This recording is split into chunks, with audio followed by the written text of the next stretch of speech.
SIR और vote चोरी, ये वो मुद्दे हैं जो विपक्ष ने अपने उस तर्कस से निकाले हैं और वो बिहार, दिल्ली, यूपी, बंगाल तमाम सूबों में शोर कर रहा है।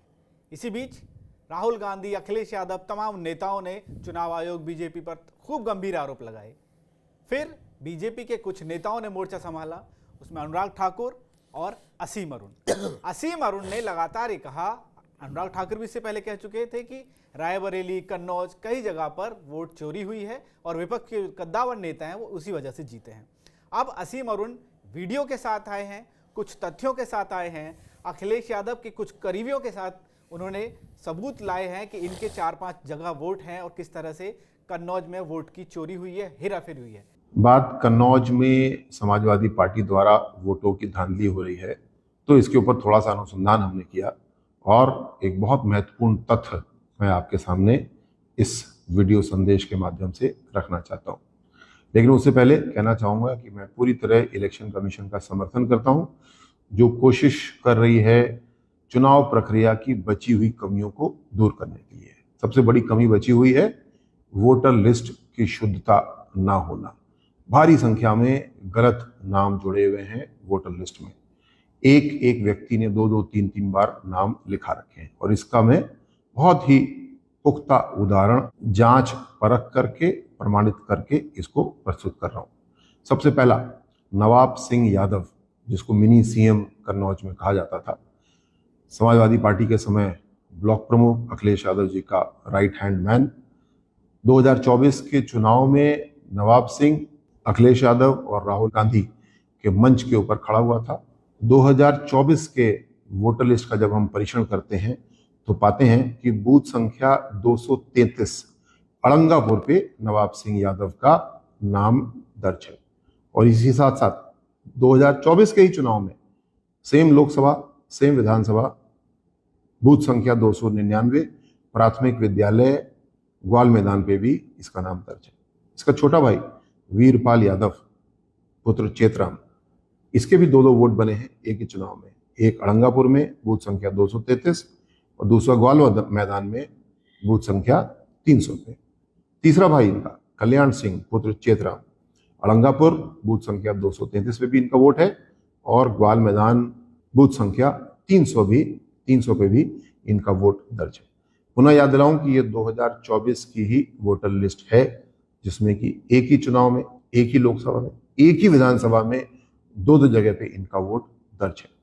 यहाँ ये भी क्लियर करना है कि ये नवाब सिंह वही है जिसकी बात मैं कर रहा हूँ, जो 12 अगस्त 2024 को एक नाबालिग बच्ची के बलात्कार के मामले का आरोप इसके ऊपर आया। पुलिस ने इन्वेस्टिगेशन किया, डीएनए रिपोर्ट आदि साइंटिफिक इन्वेस्टिगेशन के साथ में जेल में ये व्यक्ति आज बंद है। मेरा अनुरोध है जिला निर्वाचन अधिकारी कन्नौज से, जिनको हम लिखित नियमानुसार शिकायत भी दे रहे हैं, कि इसकी जांच करें कैसे इन तीनों व्यक्तियों के 2-2 वोट बने और इनके खिलाफ जो सेक्शन बनता हो उसकी कानूनी कार्रवाई करें। और इन तीनों के भी और ऐसे और भी बहुत सारे उदाहरण हैं जिसके लिए हम और भी प्रमाण देंगे। जिला प्रशासन चुनाव की पूरी मशीनरी पूरी जांच करे कि कोई भी व्यक्ति 2 वोट 3 वोट बना करके ना रखा हो। ये प्रमाण मैं प्रस्तुत कर रहा हूँ 3 लोगों का, जो समाजवादी पार्टी के केवल वोटर नहीं है, समाजवादी पार्टी के नेता हैं, मिनी सीएम कहलाते हैं। उनका प्रमाण है कि ये 2-2 वोट बना करके 2024 में चुनाव दे रहे थे। अब इसके बाद में क्या प्रमाण देने को रह जाता है? इसके लिए समाजवादी पार्टी को माफी भी मांगनी चाहिए और चुनाव आयोग जो वोटर लिस्ट को शुद्ध करने का काम कर रही है उसको पूरा सपोर्ट करना चाहिए। मेरे पास है प्योर पाव भाजी का मसाला, प्योर पाव भाजी मसाला, पाव भाजी को टेस्टी बना डाला, सबका राजा आल प्योर मसाला। कुल मिलाकर जो आरोप विपक्ष लगा रहा था, अखिलेश यादव, राहुल लगा रहे थे, वही आरोप बीजेपी के नेताओं ने लगाए, तो राजनीति में एक नया घमासान मच गया। सवाल ये उठ गया कि विपक्ष कह रहा है कि यही सवाल तो हम उठा रहे हैं, अब जो बीजेपी वाले कह रहे हैं, तो क्या ये सेल्फ गोल है या फिर ये विपक्ष के जो आरोप हैं उनका एक पलटवार है?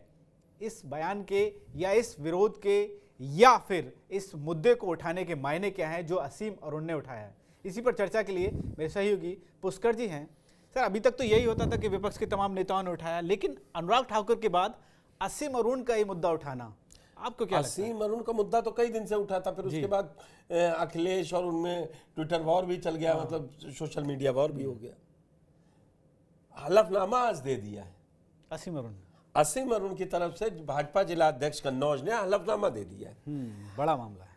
हलफनामा दिया है तो क्या अब अनुराग ठाकुर हलफनामा देंगे? तो विपक्ष ने तो यही मांग की थी कि चुनाव आयोग इनसे भी हलफनामा मांगे। नहीं, देना तो चाहिए जो नियम तो है। आप मेरे साथ रहते हैं तो समझना चाहते हैं। नहीं, आज मैं कुछ आपसे क्वेश्चन करूंगा, उसका अब हलफनामा अनुराग ठाकुर को देना चाहिए। बिल्कुल देना चाहिए। जिस तरह से राहुल गांधी के आरोप के बाद चुनाव आयोग ने पीसी करके एकदम राहुल गांधी तो कह चुके लिस्ट उनकी, हलफनामा मैं क्यों दूं? लेकिन बीजेपी नेता या बीजेपी के मंत्री हैं असीम अरुण, और वो उन्होंने ये हलफनामा दिया कि 2024 में चुनाव में ये वोट चोरी हुए हैं। उन्होंने नवाब सिंह यादव का नाम लिया है उस वीडियो में, और कहा है वो मिनी सीएम कहलाता था अखिलेश के राज में, ब्लॉक प्रमुख बने। और वो दीगर बात है कि अभी जब नवाब सिंह यादव फंसे तो ये भी कनेक्शन निकला कि सुब्रत पाठक से उनके क्या संबंध थे जी।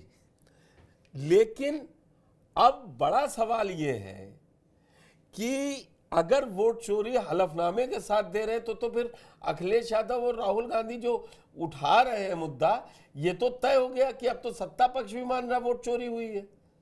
वो कह रहे हैं पूरे में हुई है। वो कह रहे हैं कि अनुराग ठाकुर कह रहे हैं 3 जगह हुई, अमेठी, रायबरेली और यहाँ हुई। अखिलेश यादव के संसदीय क्षेत्र के लिए असीम अरुण आ गए। तो मुझे ये समझ में नहीं आ रहा है कि जब ये वोट चोरी हुई है तो अब चुनाव आयोग को, अच्छा मजेदार बात ये आई है उसमें निकलकर कि असीम अरुण हलफनामे के साथ साथ अपने उस वीडियो में ये भी कहते नजर आ रहे हैं कि मुझे चुनाव आयोग पर पूरा भरोसा। अब मुझे आप बताइए साजिद कि ये लिस्ट आपने बनाई जी, और मैं कह रहा हूं कि ये लिस्ट गलत है, इसमें मैं एफिडेविट दे रहा हूं, और साथ में ये भी कहूं कि साजिद के ऊपर पूरा विश्वास है, तो फिर ये दो बातें कैसे हो सकती? या तो आप हलफनामा और वोट चोरी का मुद्दा झूठ बोल रहे हैं, या आप ये मान रहे हैं कि चुनाव आयोग को हम विरोध नहीं कर सकते क्योंकि विपक्ष इनके विरोध में है, तो वोट चोरी हो रही है लेकिन साजिद काम सही कर रहे हैं। लेकिन अब जब अब ये सवाल उठ रहा है तो जनता इतनी बोरी नहीं है, वो तो समझ जाएगी कि भाई लिस्ट किसने बनाई थी। एक जो 5 मुद्दे उठाए हैं अखिलेश यादव, वोट चोरी को जो नैरेटिव उन्होंने सेट किया है, मैं पहले दिन से आपसे 1-2 बार चर्चा भी हुई, आप ये बताइए उसमें से ऐसा कौन सा काम है जो आज तक होता नहीं आ रहा है? और बात वही है, एक सवाल ये भी है कि अभी तक ये होता था कि भाई बीजेपी ने एक मैदान सजाया है, एक पिच सजाई है, विपक्ष उस पर आएगा, खेलेगा और वो वहाँ ढेर हो जाएगा। चुनावी अभी तक की लड़ाई में क्या ऐसा लग रहा है कि विपक्ष ने, अखिलेश यादव ने जो पिच सजाई इस बार बीजेपी को उस पिच पर आना पड़ गया? अब मुझे लगता है जो विपक्ष मुद्दे तय कर रहा है बीजेपी उस पे जरा, यूपी में तो खास तौर पे उसी पे जाती दिखती। इसका नुकसान और फायदा फिर? अभी नुकसान फायदा तो अब मैच होने दीजिए तब रिजल्ट। अभी तक के जैसे कि भाई बीजेपी अगर हम कह रहे हैं कि ये गेम हो रहा है और 2 पार्टियां हैं ए और बी, उसमें आप जो ए कह रहा है वो वही बी उसी लाइन पे चल रही है, तो जीतता हुआ कौन दिखेगा? अब अभी मैं ये कहूं कि बीजेपी, तो आप उसको कहेंगे कि आप बीजेपी के विरोध में बोल रहे हैं, लेकिन वोट चोरी मुद्दा क्यों मालूम पड़ा अनुराग ठाकुर को? ये कब मालूम पड़ा वोट चोरी हुई? सीट हारने के बाद। असीम अरुण को कब मालूम पड़ा? कन्नौज हारने के बाद। तो फिर ये पहले पता कर लेते। तो और ये मुद्दा कब उठा? जब सबसे बड़ा, आप समझ लीजिए, एसआईआर से पहले भी वोट चोरी के मुद्दे पर राहुल गांधी ने वो मुद्दे उठा दिए हैं। जब महाराष्ट्र चुनाव हारे उनकी बेल बज गई।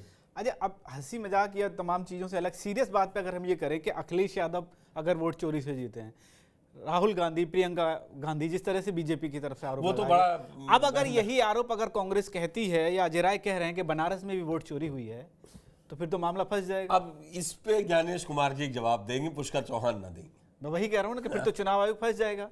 एक तरफ चुनाव आयोग अगर ये कहे कि नहीं, विपक्ष जो मुद्दे उठा रहा है वो गलत है, और वही मुद्दे अगर बीजेपी वाले नेता उठाएं या बीजेपी के तमाम और लोग उठाएं, तो फिर क्योंकि ये चल रहा है मुद्दा, अखिलेश यादव का मैंने 18,000 एफिडेविट दिए, चुनाव आयोग बोला झूठ मत बोले और 3,919 दिए। हाँ। अखिलेश यादव ने उठा के डिजिटल स्लिप पोस्ट कर दी, जी बोले ये देख लीजिए मैंने कितने किए, आपने रिसीव किए हैं, उसके बाद आपने क्या किया ये आप जानिए।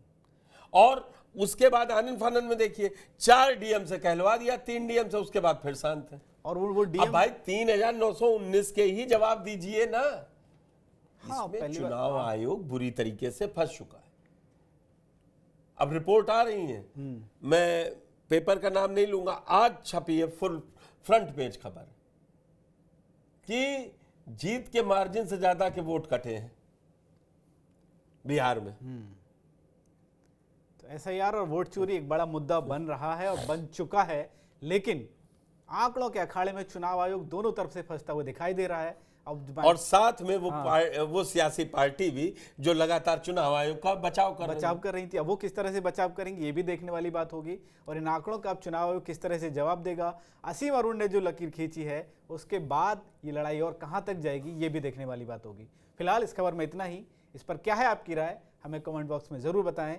बाकी तमाम खबरों के लिए आप जुड़े रहिए TV9 डिजिटल के साथ। कुछ तो सस्ता लो, सब बढ़िया लो, इसमें क्या खास बात है? थोड़े में ज्यादा स्वाद, यही तो है इसकी खास बात। राजा आर प्योर मसाला।